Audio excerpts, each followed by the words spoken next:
The bad news? Dr. Jose Vasquez believes the bad version is here in our area. But the good news, he says you really don't have to worry about the coronavirus mutating.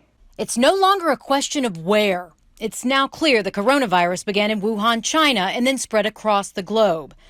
Things get a little blurry, though, when you look at how it arrived on American soil. You could call it a tale of two coastlines that begins out west. These are the people coming directly from Wuhan to Washington and California. Still, though, thousands of miles away from Augusta and Aiken, but more significantly, Atlanta and New York. There's another strain, or a couple of strains, that actually went from Wuhan to Europe, and then from Europe to the United States to the East Coast. Dr. Vasquez says the difference is ever so slight, but he believes it could be partly responsible for the East Coast struggling a bit more. Even San Francisco, that's pretty densely populated, has not been hit as hard as New Jersey, New York, right? There are other factors, too, like social distancing that come into play as well, so it can't take all the blame.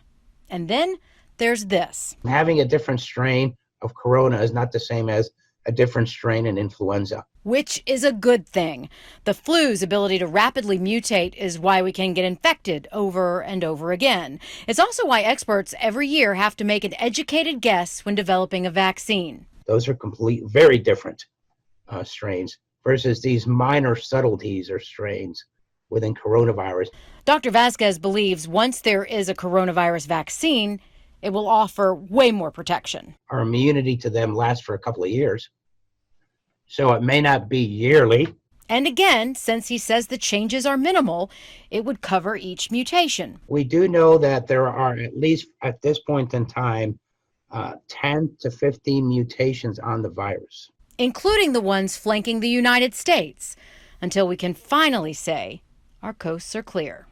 And speaking of a coronavirus vaccine, I did ask Dr. Vasquez about that. He said we'd be lucky to have one by next summer.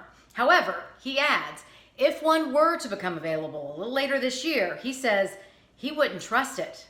It's just too soon. Reporting for the I-Team, Meredith Anderson, on your side.